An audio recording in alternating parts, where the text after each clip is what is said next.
चालाक व्यापारी और यमराज। सुंदरनगर में हरिलाल नाम का एक व्यापारी रहता था। उस व्यापारी ने एक हाथी पाल रखा था। विधाता के निश्चित समय अनुसार एक दिन उस हाथी की मृत्यु हो गई। यमराज के दूत उस हाथी की आत्मा को यमलोक लेकर गए।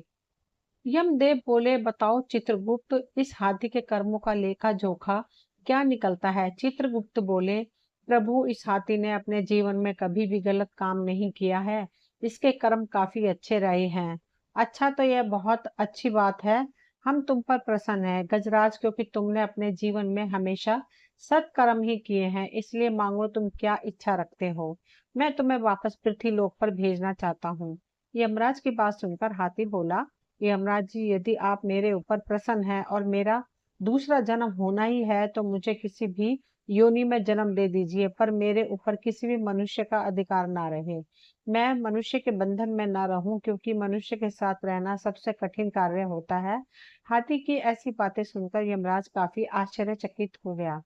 उन्होंने हाथी से कहा, हे गजराज, यह तुम क्या कह रहे हो। मैं तो यही जानता हूँ कि मनुष्य जाति सबसे अच्छी होती है, वह सबसे ज्यादा बुद्धिमान होते हैं। हाथी बोला, यही तो परेशानी है यमराज जी, कि मनुष्य सबसे ज्यादा बुद्धिमान होते हैं। लगता है आप मनुष्य की सच्चाई नहीं जानते, आपको उनके बारे में कोई जानकारी नहीं है। यह सुनकर यमराज बोले, मुझे कैसी जानकारी नहीं है। तुम खुद देखो, यहाँ पर कितने मनुष्य खड़े हैं। उन्हें अपने कर्मों के अनुसार जो भी मिले उसे बिना किसी परेशानी के स्वीकार कर लेते हैं। हाथी हंसते हुए बोला, यमराज महाराज, मतलब आपका अभी तक किसी जीवित इंसान से पाला नहीं पड़ा है। यह तो मृत लोग हैं, यह तो सिर्फ मनुष्य की आत्माएं हैं। यदि आप किसी जीवित मनुष्य से मिलेंगे तभी आपको सच्चाई पता चलेगी। हाथी की बातों को सुनकर यमराज काफी हैरान हो गए और बोले, ठीक है, तुम्हारी बात जानने के लिए मैं तुम्हारे मालिक को जीवित यहाँ बुलाता हूँ। यदि तुम्हारी बात सत्य निकली तो तुम जैसा कहोगे हम वैसा ही करेंगे, और यदि तुम्हारी बात झूठी निकली तो जैसा हम कहेंगे तुम्हें वैसा ही करना होगा। तुम्हें अपने उसी मालिक के पास जाकर रहना होगा जहाँ तुम पहले थे। हाथी ने यमराज की शर्त मंजूर कर ली। यमराज को हाथी की बातें बहुत दिलचस्प लगी, इसलिए वह जीवित व्यक्ति से मिलने के लिए उत्सुक हो गए। उन्होंने अपने यमदूतों को आदेश दिया, जाओ और जाकर इसके मालिक हरिलाल को यमलोक लेकर आओ। यमराज की आज्ञा को मानकर चार दूत उस हाथी के मालिक को लेने के लिए पृथ्वीलोक पर चले गए। लेकिन उनके सामने सबसे बड़ी परेशानी यह थी कि वह जीवित व्यक्ति को यमलोक कैसे लेकर जाएं। इसलिए यमदूत उसके सोने का इंतजार करने लगे। जब हीरालाल सो गया तो चारों दूतों ने उसे पलंग सहित उठा लिया और यमलोक की तरफ बढ़ने लगे। बीच में ही हरीलाल की नींद खुल गई। उसने देखा कि मैं तो आकाश में हूँ, और नीचे देखा तो जमीन ही गायब थी। तब हरीलाल ने यमदूतों से पूछा, तुम कौन हो और मुझे कहाँ लेकर जा रहे हो। यमदूतों ने कहा, भाई, हम यमदूत हैं और तुम्हें यमलोक यमराज के पास ले जा रहे हैं। हरिलाल चौंक कर बोला, यमलोक? यमलोक तो लोग मृत्यु के बाद जाते हैं, लेकिन मैं तो जिंदा हूँ। यमदूत बोले, अच्छा, वहां पर जीवित व्यक्ति की जरूरत है, इसलिए तुम्हें यमलोक लेकर जा रहे हैं। एक हाथी का कहना है कि तुम उसके मालिक हो, इसलिए यमराज जी ने तुम्हें यमलोक बुलाया है। हरिलाल सोचने लगा, वो खुद मर गया तो उसने मुझे भी ऊपर बुला लिया। परेशान हरिलाल ने तरकीब लगाने की सोची ताकि उसका जीवन सुरक्षित रहे। हरिलाल बचने का उपाय सोच रहा था, तभी उसकी नजर अपने पलंग के ऊपर रखे कागज और कलम पर गई। उसने कागज कलम उठाया और उस पर कुछ लिखा। थोड़ी देर में वह यमलोक पहुंच गया। हरिलाल को देखकर यमराज जोर जोर से हंसने लगा। ये देखो, तुम्हारा मालिक आ गया। वैसे गजराज, तुम इतने विशाल क्या ताकतवर जानवर होकर भी इससे डर रहे हो। हाथी ने कहा, थोड़ा सब्र कीजिए महाराज, आपको सब पता चल जाएगा। यमराज जी ही हरिलाल को अपने पास बुलाते हैं।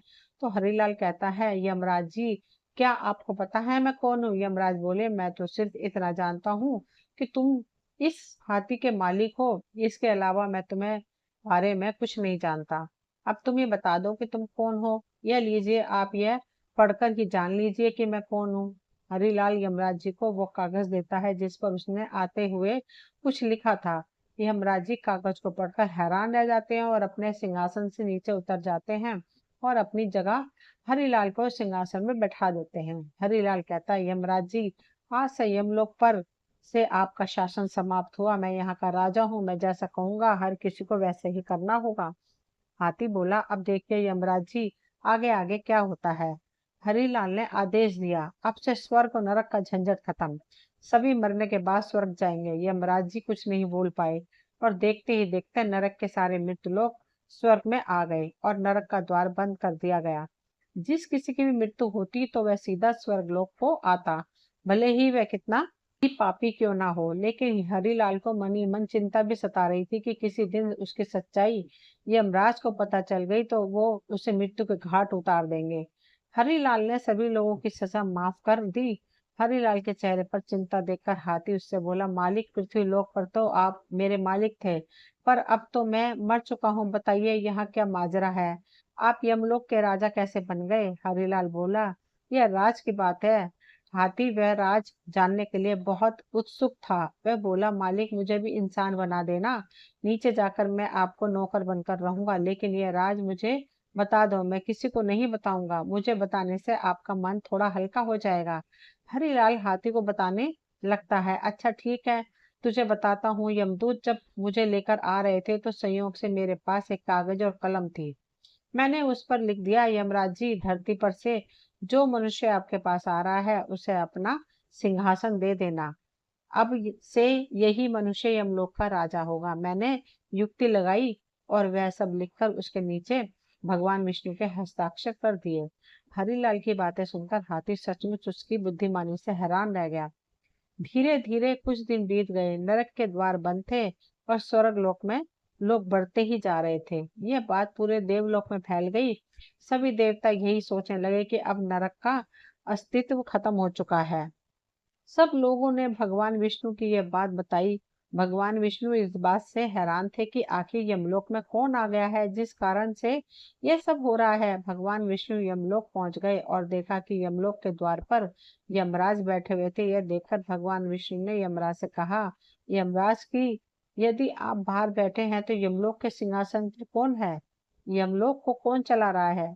यमराज कुछ हैरान होकर बोले, हे नारायण, ये आप क्या कह रहे हैं? आपने ही तो एक इंसान को मेरे स्थान पर नियुक्त किया था और आप ही इस तरह से अनजान बन रहे हैं। उस इंसान ने मुझे जो कागज दिया था उसमें साफ साफ लिखा था कि मैं उसे अपना सिंहासन दे दूं और उस पर आपके हस्ताक्षर भी थे। अगर आपको यकीन ना हो तो यह देखिए, मैंने इंसान को यमलोक में नियुक्त किया है। भगवान विष्णु बोले, मैंने तो ऐसा कभी नहीं किया। कौन है वह? भगवान विष्णु थोड़ी देर सोचने के बाद कहते हैं, यमराज जी, कहीं आपने किसी जीवित व्यक्ति को तो यमलोक में नहीं बुला लिया? यमराज बोले, सही कह रहे हैं प्रभु, मैंने जीवित इंसान को ही यमलोक में बुलाया है। यमराज जी ने शुरू से लेकर अब तक की सारी बात भगवान विष्णु को बताई।